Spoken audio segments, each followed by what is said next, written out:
In continuation with the previous video, flexible AC transmission systems, video 1, continuation. Here just I explained it comprising of generation, transmission and distribution and utility sector together.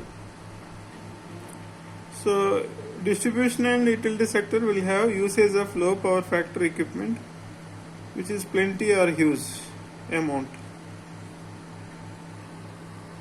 Coming to the transmission, so flexibility, control and security, we need to go for reactive power compensators, where particularly it is related to your shunt compensation, series compensation, etc. So generation, coming to the generation, which has lack of storage of electrical power and storage is limited. Storage of active power is limited. These are the disadvantages of your generation. Just now explained. So in compensators we have shunt capacitors, series capacitors and synchronous condensers. Shunt capacitors already explained the drawback, as well as series capacitors also will have same kind of drawback. In series capacitors, from no load to full load, self-regulation will be there. 3I square XC. IE is the current flowing through the transmission line. So therefore, series capacitor will have some self-regulatory mechanism in it. Of course, series capacitors we cannot place everywhere. So therefore, whenever it is necessary, we will keep the series capacitors. Even then, it is incapable of controlling the system from no load to full load. So then we will go for the synchronous condensers. Synchronous condensers will have drawbacks, what I explained just now. Next, coming to the power electronic based compensators, variable impedance type compensators, SPC and TCSC, converter based type compensators, STATCOM and SSC.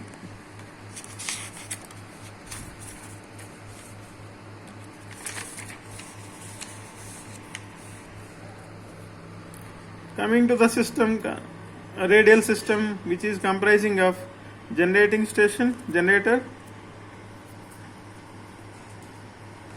So generator will have generation at 11 kV. So step up transformer, which has 11 by 220 kV, 220 kV line. Step down transformer, 220 kV by 11 kV. Load, variable load. This is the simple radial transmission system. Now, the location of the compensator at bus 2. So this is the location. So this is the total active power loss, sigma PL, I is equal to 1 to m number of lines, that is equal to sigma I is equal to 1 to m 3 I square r. Similarly, reactive power loss, sigma QL, I is equal to 1 to m, that is equal to sigma 3 I square x, I is equal to 1 to m. So this is the sigma PL is the total active power loss of the interconnected system. Sigma QL is the total reactive power loss of the system.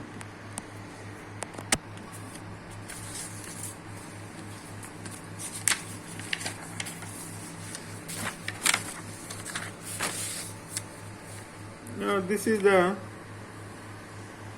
simple system. So I am eliminating the transformers. So the reactance of the line is including transformers, or you can exclude it. Generation, transmission line, load. So at bus 2 we will have the location of the compensator. Just I explained the reasons. the current through the line is I, it should be minimized to reduce the sigma PL and sigma QL. So sigma active power loss and reactive power loss. Hence the best location or optimal location of the compensator is at bus 2, that is receiving end or load point.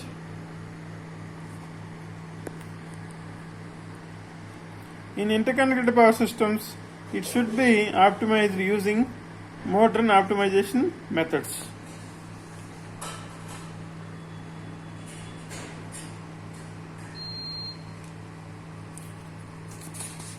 Just now what I explained, that is PSO, GA, fuzzy logic, etc. Then why we need to have the fax controllers? What is the need of fax controllers? Slide number 4. So here we have generation, transmission and load. Load is having variable reactive load, RL load, the continuously varying. So the load on the power system is not constant. It is variable throughout the day as well as during 365 days in the year. Therefore, fixed series shunt compensation capacitors as well as synchronous condensers and series capacitors are not suitable to provide fast controlled reactive power compensation in synchronism with the power system. So therefore, to provide fast control in synchronism with the system, we will go for fax controllers. We need to go for fax controllers.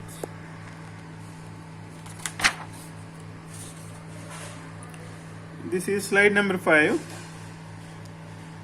So now the location is here, fax controller. Instead of compensators, we will go for fax controllers now. The controlled compensators. Fixed shunt compensation leads to overvoltage at lightly loaded conditions due to Ferrand effect. Synchronous condensers will have feeding the fault current during faults, may lose the synchronism during faults. And OLTC on-load tap changing transformers as well as booster transformers will not supply the reactive power but can be used to control the voltage. This control is temporary as well as limited. It may lead to instability and collapse if you operate continuously without any reactive power compensation. This is slide number 5.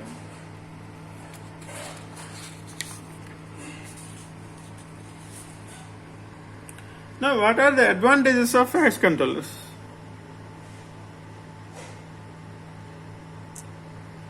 So, this is slide number 6. Very first one, line loadability limitations are, there are 3 type of limitations. Very first one is thermal limit.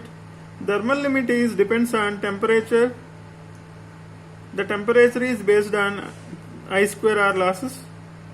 When I square R losses are increased, then what happens? Temperature will increase. This temperature will pose the thermal limit. So that the thermal limit is completely depends on maximum allowable current through the transmission line. Therefore, I maximum may be its full load capacity. So transmission line capacity MVA rating divided by operating kVA will gives you the maximum allowable current. That is the maximum current. So in normal operating conditions, we cannot operate the system at its thermal limit. So second one, dielectric limit. The dielectric limit will pose the limitations due to operating voltages. When the operating voltage is 220 kV, so it will have the dielectric limitations. The dielectric strength of the insulating material depends on operating voltage, as well as insulation strength is depends on your operating voltage. The third one is stability limitations.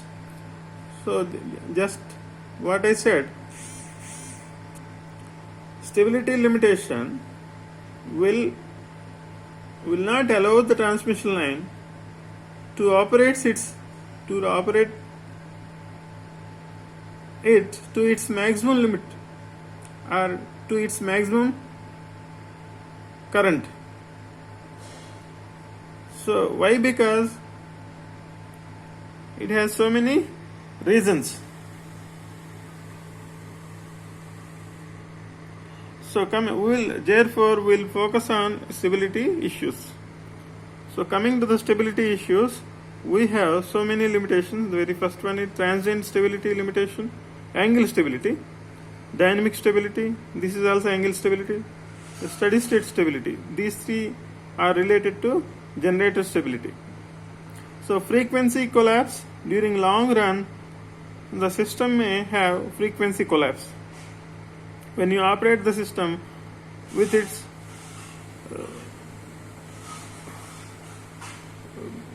frequency, so very low value or very high value, so not acceptable limits, then it leads to frequency collapse. Similarly, voltage collapse. When you operate the system at not acceptable voltages for a long duration, then it leads to voltage collapse.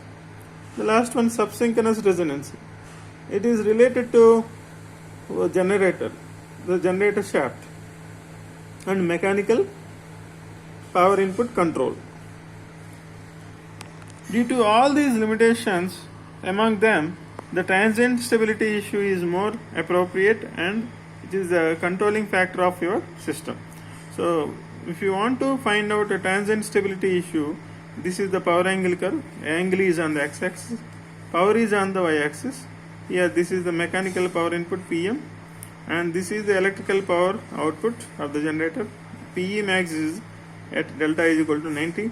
But this criteria is useful for your steady state stability. So the steady state stability limit is PE max, that is V1 V2 by X. X is the total reactance, V1 is the bus sending end bus voltage, V2 is the receiving end bus voltage. So just explained in the previous chapters or previous videos, I explained the power oscillation damping and dynamic stability related issues. Coming to the transient stability, this is the when fault occurs, this is the accelerating area A1, so A2 is the decelerating area. When A1 is equal to A2, the system is stable provided delta C clearing angle should be less than delta CC, critical clearing angle. So that is TC corresponding to delta C clearing time, TCC is the critical clearing time. TC must be less than TCC to ensure the stability. So therefore practically for steady state stability you can operate the system up to delta is equal to 90 degrees, but practically it is limited to delta less than or equal to 45 degrees only due to transient stability issues. So this is the slide number 6.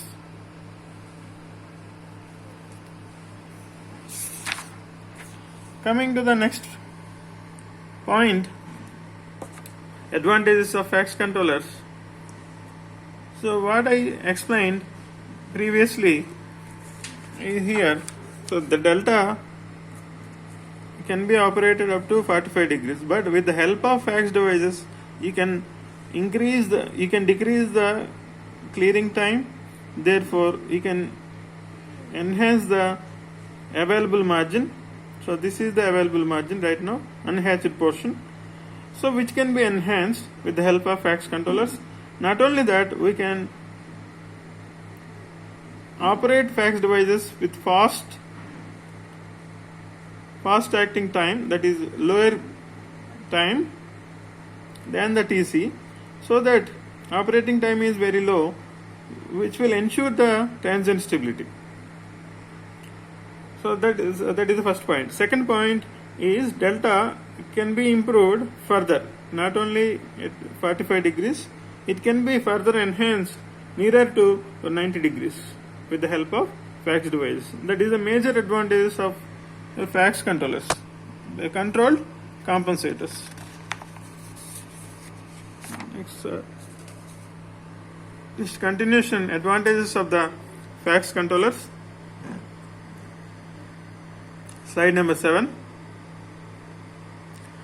Here the desired power flow control can be achieved. That is, you can have the congested management.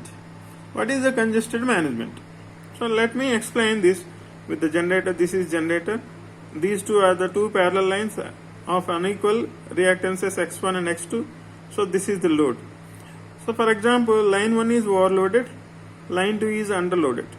Then what happens? So this overloaded line may get tripped because of the overload.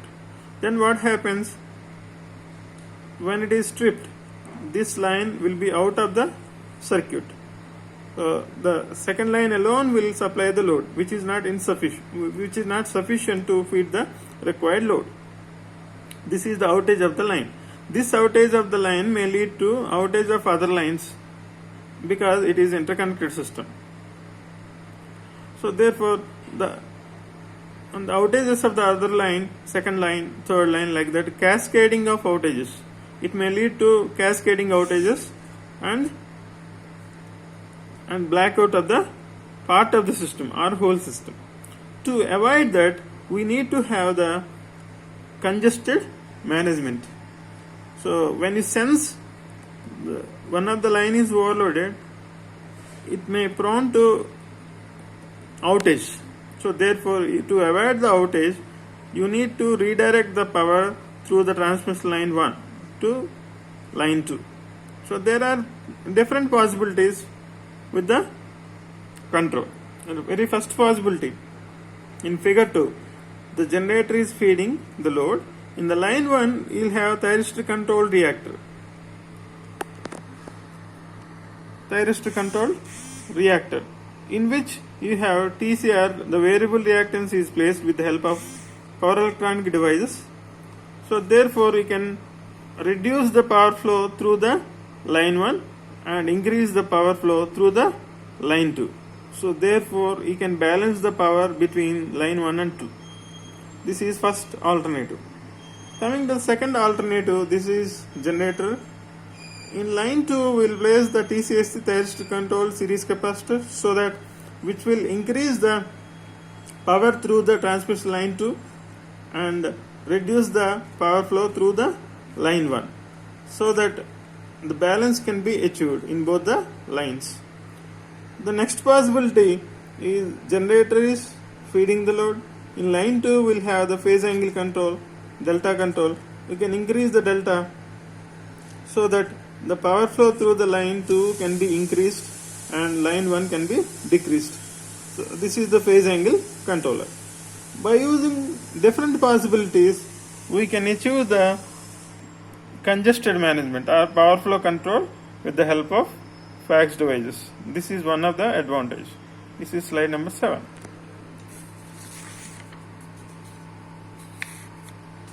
This is the slide number 8. Advantage of the FACS controllers.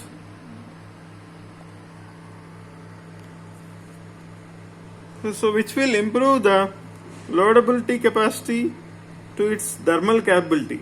Just now discussed that thermal capacity is its maximum limitation, but the transmission lines are operating at its lower value due to transient stability, transient voltage stability.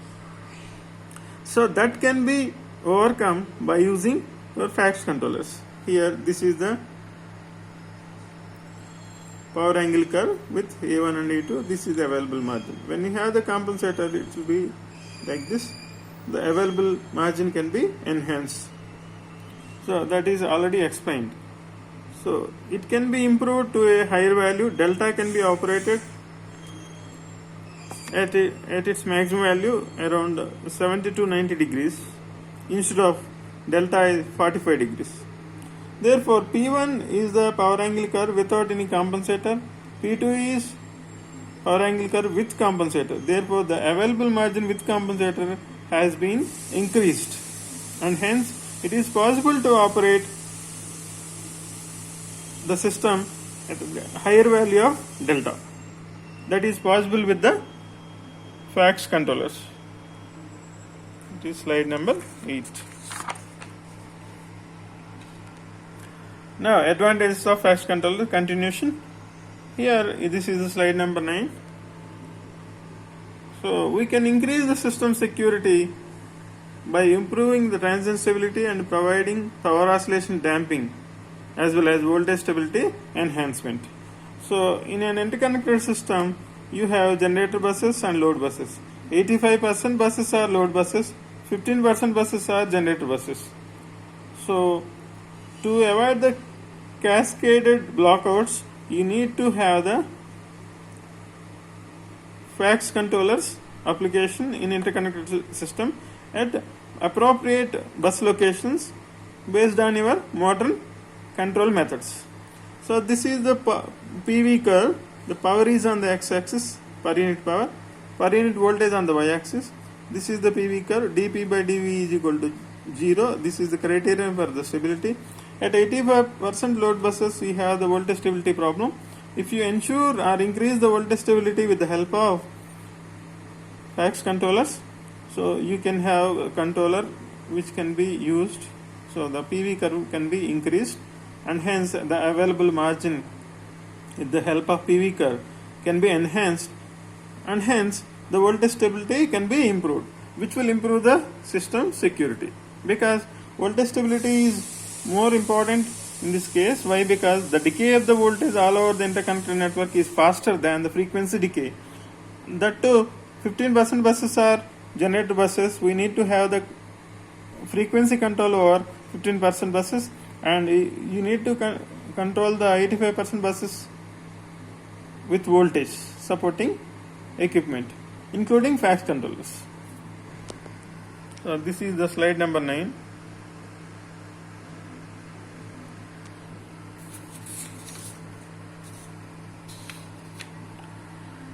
Continuation, advantages of the FACS controllers, slide number 10. So here we will provide the secure tie lines can decrease the overall reserve requirements of the interconnected power system. The interconnected system is made of generating station. This is the area, control area 1. This is control area 2. Both the control areas are connected with a tie line.